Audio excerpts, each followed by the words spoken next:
క్రీస్తు ప్రభు వారి అతి పరిశుద్ధ నామంలో దేవుని యొక్క వాక్యాన్ని వింటున్నటువంటి సహోదరులకు అందరికీ హృదయపూర్వకమైన వందనాలు చెల్లిస్తూ ఉంటున్నాను. ఈ రీతిగా మనం దేవుని యొక్క వాక్యాన్ని ధ్యానం చేసే అవకాశాన్ని మనకు ఆయన అనుగ్రహిస్తున్నందుకు ఆయనకు వేల కొలది కృతజ్ఞతాస్తుతులు చెల్లిస్తుంటున్నాను. ప్రియమైనటువంటి సహోదరులారా, దేవుని యొక్క కృపను బట్టి మనం ఇప్పటి వరకు జీవిస్తున్నటువంటి మనం అందరం ఆత్మీయంగా అభివృద్ధి చెందిన నిమిత్తమై దేవుని యొక్క వాక్యాన్ని ప్రతిరోజు ధ్యానం చేస్తున్నాం. అందులో భాగంగానే గత కొంతకాలంగా హృదయం గురించి ఆలోచన చేస్తున్నాం. హృదయము అంటే ఏంటి, హృదయం యొక్క ఆలోచన బట్టి దాని యొక్క స్థితి ఎలా మారుతుంది అనేటువంటి విషయాన్ని ఆలోచన చేస్తాం. హృదయం క్రొవ్వుబట్టిందని, హృదయము అగాధమని, హృదయంలో చెడు ఆలోచనలు అనేకం జరుగుతాయని, హృదయం యొక్క అంతరంగం ఎరగడము అంటే దాన్ని పరిశీలించడం కానీ దాని యొక్క లోతు తెలుసుకోవడం కానీ ఎవరి వలన కాదని, హృదయంలో చెడు తలంపులు అనేకం పుడతాయని, హృదయములో ఉన్నటువంటి చెడు ఆలోచన బట్టి మన యొక్క నోరు మాట్లాడుతుందని, ఇలా అనేక విషయాల్ని మనం గత కొంతకాలంగా తెలుసుకుంటూ వస్తున్నాం ఒక్కొక్కటిగా. అయితే ఈ సమయం ముందు మరొక విషయాన్ని ఆలోచించేద్దాం.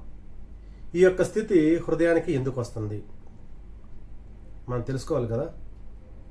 ఇప్పుడు జనరల్గా మనం ఆలోచన చేస్తే ఏదైనా ఒక పని చేస్తున్నప్పుడు ఆ పని ఎందు నిమిత్తం చేస్తున్నాము, ఎవరి కోసం చేస్తున్నాము, లేదా ఏమి ఆశించి చేస్తున్నాము, లేదా ఏం జరగాలని చేస్తున్నాము అనేటువంటి ఒక ప్రణాళిక ప్రతి ఒక్కరికి ఉంటుంది. అయితే మన యొక్క హృదయం కూడా ఈ రీతిగా ఆలోచన చేస్తూ ఉండడానికి కారణం ఏంటి? హృదయం యొక్క ఆలోచనలు ఎందుకు అంత ఘోరంగా చెడ్డగా ఉంటున్నాయి అని ఆ యొక్క విషయాన్ని మనం పరిశుద్ధ గ్రంథం నుంచి మనం ఆలోచించేద్దాం. ప్రేమైనటువంటి వారలారా, పరిశుద్ధ గ్రంథం నుంచి వాక్యాన్ని చదువుతాను, మీరు చూడండి. లోకా సువార్త 21వ అధ్యాయం 34వ వచనం. మీ హృదయములో ఒకవేళ తిండి వలనను, మత్తు వలన, ఐహిక విచారముల వలన మందముగా ఉన్నందున ఆ దినం అకస్మాత్తుగా మీ మీదకి ఉరి వచ్చినట్టు రాకుండా మీ విషయమే మీరు జాగ్రత్తగా ఉండుడే. ప్రియమైనటువంటి సహోదరులారా, లోకా గారు ఈ సమయమందు మనతో మాట్లాడుతున్నటువంటి మాట ఏంటంటే, హృదయం యొక్క స్థితి ఎందుకు ఆ రీతిగా మారుతుంది అని ఇక్కడ గ్రంథం నుంచి మనం ఆలోచన చేస్తున్నాం. మామూలుగా మనము టైంకి భోజనం చేస్తూ ఉంటే ఆకలి విలువ తెలియదు. టైంకి మన ఆహారం మన దగ్గరకు వచ్చేస్తుంటే కష్టం విలువ తెలియదు. టైంకి ఈ యొక్క లోకంలో ప్రతిదీ మనకు జరిగిపోతూ ఉంటే పనుల గురించి, భవిష్యత్తు గురించి, బాధ్యత గురించి, కష్టం గురించి మనం ఆలోచించాం. ఎందుకంటే మనకు ఆ సమయానికి అవి జరిగిపోతూ ఉన్నాయి కాబట్టి, ప్రతి పని దేవుడు జరిగించేస్తూ ఉన్నాడు కాబట్టి, లేదా మనకు అధికంగా ధనం ఉండడం వల్ల ఆ ధనము వలన మనం ఏం చేస్తామంటే ఏదైనా చేయగలుగుతాం, నాకు ఆ టైంకి జరిగిపోతున్నాయి కాబట్టి ఇతరుల గురించి నాకు ఆలోచన ఎందుకు అని రకరకాలుగా ఆలోచన చేస్తాం. అయితే ఈ సమయం మీద అదేవిధంగా హృదయం ఎందుకు అలా మారింది అని ఇదిగో ఇక్కడ లోకా గారు మనకు తెలియజేశారు. ఏమని తెలియజేశారు మనం చదువుకున్నాం కదా. మీ హృదయములో ఒకవేళ తిండి వలనను, మత్తు వలనను, ఐహిక విచారముల వలన మందముగా ఉన్నందున, ఈ యొక్క లోకంలో హృదయము ఈ రీతిగా చెడు ఆలోచన చేయడానికి హృదయముకి మనము భక్తిని అందించకపోవడం మెయిన్ కారణం. దేవుని యొక్క వాక్యాన్ని మనం అందించలేకపోవడం వల్ల ఏం జరుగుతుందంటే, ఇదిగో ఫుల్గా తినేస్తున్నాం, మత్తులైపోతున్నాం.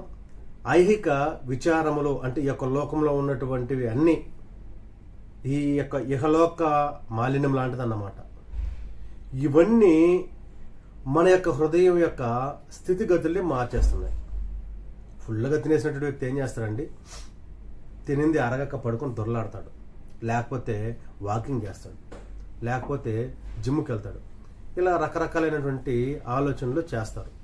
ఎందు నిమిత్తం అంటే తినేశారు ఫుల్గా కాబట్టి వాళ్ళు చేయాల్సింది ఏంటి, అది అరగాలి. లోకంలో అందుకే పెద్దలు ఒక మాట అంటారు, ఉన్న వాళ్ళకి అరగని జబ్బు, లేని వాళ్ళకి ఆకలి జబ్బు అని. ఆకలిగా ఉందనుకోండి, పని గురించి ఆలోచన చేస్తాం, కష్టం గురించి ఆలోచన చేస్తాం, ఇతరుల గురించి ఆలోచన చేస్తాం, అది ఎలా వస్తుందని ఆలోచన చేస్తాం, వంట ఎవరు చేస్తున్నారని ఆలోచన చేస్తాం. ఇలా రకరకాలుగా మనం ఆలోచించడం జరుగుతుంది. కానీ ఫుల్గా తినేసి అరగని వాళ్ళు ఏం చేస్తారంటే దాన్ని ఎలా అరించుకోవాలి, అరగడానికి ఏం చేయాలనేటువంటి ఈ యొక్క లోకంలో అనేక తాపత్రయాలు పడతారు. ఇదిగో ఈ సమయం ముందు మన యొక్క హృదయానికి కూడా ఇలాంటి పరిస్థితి వచ్చింది. ఈనాడు తినేయడం వల్ల, ఫుల్గా తినడం వల్ల మందమైపోయింది.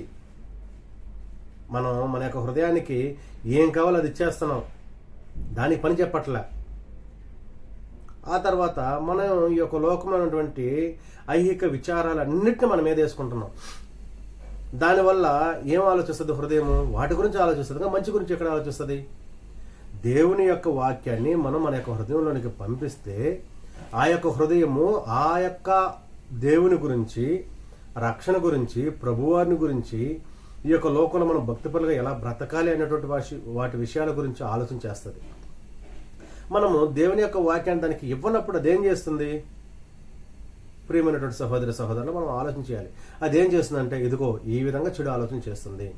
మంచిని దానికి అందించలేనప్పుడు, చెడు దాని చుట్టూ ఉన్నప్పుడు మనం చెడునే చూస్తున్నాం, చెడునే మాట్లాడుతున్నాం, చెడునే ఆలోచన చేస్తున్నాం, చెడు మాటలే వింటున్నాం, చెడు మాటలే మాట్లాడుతున్నాం, చెడ్డవారితోనే స్నేహం చేస్తున్నాం, చెడ్డ మనుషులతో కూడా కలిసి సాంగత్యం చేస్తున్నాం, చెడ్డవారితోనే కలిసి తింటున్నాం, చెడ్డవారితోనే కలిసి పడుకుంటున్నాం, చెడ్డవారి యొక్క ఆలోచనలు మనం చేస్తున్నాం, చెడ్డవారి యొక్క మార్గాల్లో మనం వెళ్తున్నాం, చెడ్డవారిలాగా మన యొక్క కన్నులు చెడును చూస్తున్నాయి, చెడ్డవారిలాగా మన యొక్క నోరు చెడును మాట్లాడుతుంది, చెడ్డవారిలాగా మన యొక్క చెవులు చెడుని వింటున్నాయి, కన్నులు అన్నీ చూస్తున్నాయి. మొత్తం చెడే, మన చుట్టూ చెడే ఉంది. ఎందుకంటే పాపం ఆ విధంగా ప్రబలమై ఉంది ఈ యొక్క లోకంలో. సాతాను ఆ విధంగా ఎవరిని మృంగుదలను గర్జించే సింహంలాగా ఎదురు చూస్తూ తన యొక్క సామ్రాజ్యాన్ని విస్తరించుకుంటున్నాడు ఈ యొక్క లోకంలో. దేవునికి లోబడి ఎవరు ఉండకుండా ప్రయత్నం చేస్తున్నాడు. ఈ రీతిగా సమస్తము చెడుగా ఉన్నప్పుడు ఏం జరుగుతుంది? మన యొక్క హృదయంలోనికి మంచి ఆలోచన ఎలాగొస్తాయి?